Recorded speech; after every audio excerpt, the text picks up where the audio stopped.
ತುರುವೇಕೆರೆ ತಾಲೂಕಿನ ಮಾಯಸಂದ್ರ ಚೆಕ್ಪೋಸ್ಟ್ನಿಂದ ಯಡಿಯೂರು ಗಡಿಭಾಗದವರೆಗೆ ರಸ್ತೆಯ ನಿರ್ಮಾಣ ಶೀಘ್ರವೇ ನಡೆಸುವಂತೆ ಶಾಸಕ MT ಕೃಷ್ಣಪ್ಪ ಅಧಿಕಾರಿಗಳಿಗೆ ತಾಕೀತು ಮಾಡಿದರು. ಪಟ್ಟಣದ ತಾಲೂಕು ಪಂಚಾಯಿತಿ ಸಭಾಂಗಣದಲ್ಲಿ ಏರ್ಪಡಿಸಿದ್ದ ತಾಲೂಕು ಮಟ್ಟದ ಅಧಿಕಾರಿಗಳ ಪ್ರಗತಿ ಪರಿಶೀಲನಾ ಸಭೆಯಲ್ಲಿ ಮಾತನಾಡಿದ ಅವರು, ಯಡಿಯೂರು ಗಡಿಯ ಭಾಗದಿಂದ ಮಾಯಸಂದ್ರ ಚೆಕ್ಪೋಸ್ಟ್ರವರೆಗೆ ರಸ್ತೆ ಗುಂಡಿಗಳಮಯವಾಗಿದ್ದು, ಕಾರು ಮತ್ತು ಬಸ್ಸುಗಳ ಪ್ರಯಾಣಿಕರು ಹಾಗೂ ದಾರಿ ಹೋಕರು ಈ ಭಾಗದ ಶಾಸಕರು ಯಾರು ಎಂದು ಪ್ರಶ್ನೆ ಮಾಡುವ ಹಂತಕ್ಕೆ ತಲುಪಿದೆ. ಆದ್ದರಿಂದ ತುರ್ತಾಗಿ ಹೇಳಿ ಕೂಡಲೇ ರಸ್ತೆಯಲ್ಲಿರುವ ಗುಂಡಿಗಳನ್ನು ಮುಚ್ಚಿಸಿ, ಅದರ ಮೇಲೆ ಒಂದು ಪದರ ಡಾಂಬರು ಹಾಕಿಸಿ ಸದ್ಯಕ್ಕೆ ಸುಸ್ಥಿತಿಯಲ್ಲಿರುವ ಹಾಗೆ ನೋಡಿಕೊಳ್ಳಿ ಎಂದು ಸಂಬಂಧಪಟ್ಟ PWD ಇಲಾಖೆಯ ಸಹಾಯಕ ಕಾರ್ಯಪಾಲಕ ಅಭಿಯಂತರ ಪ್ರಭಾಕರ್ ರವರಿಗೆ ಹಾಗೂ ಅಧಿಕಾರಿಗಳಿಗೆ ತಾಕೀತು ಮಾಡಿದರು. ತಾಲೂಕು ಸಮುದಾಯ ಆರೋಗ್ಯ ಕೇಂದ್ರದಲ್ಲಿ ನಾನು ಕಳೆದ ಬಾರಿ ಶಾಸಕನಾಗಿದ್ದಾಗ ಉನ್ನತ ದರ್ಜೆ ಆಸ್ಪತ್ರೆಯನ್ನಾಗಿ ಮಾಡಿಸಿದ್ದೆ.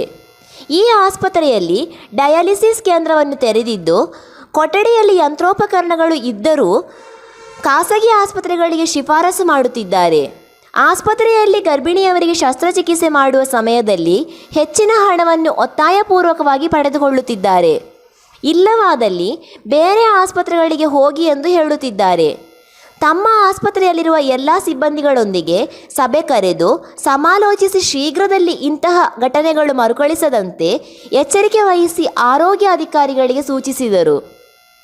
ಕೃಷಿ ಇಲಾಖೆಯ ಸಂಬಂಧಪಟ್ಟಂತೆ ಶಾಸಕರು ಮಾತನಾಡಿ, ತಾಲೂಕಿನಲ್ಲಿ 34,000 ಕೃಷಿಕರಿದ್ದು ಸಾವಿರಾರು ಪ್ರೂಫ್ ಐಡಿಗಳು ಅಕ್ರಮವಾಗಿದ್ದು, ಅವುಗಳ ತನಿಖೆ ನಡೆಸಿ ಅಕ್ರಮವಾಗಿರುವ ಐಡಿಗಳನ್ನು ಡಿಲೀಟ್ ಮಾಡಿ ಕ್ಷೇತ್ರದ ರೈತರಿಗೆ ಅನುಕೂಲವಾಗುವಂತೆ ನೋಡಿಕೊಳ್ಳಿ ಎಂದು ಸಹಾಯಕ ಕೃಷಿ ನಿರ್ದೇಶಕ ಕುಮಾರಿ ಪೂಜಾರವರಿಗೆ ಸೂಚನೆ ನೀಡಿದರು.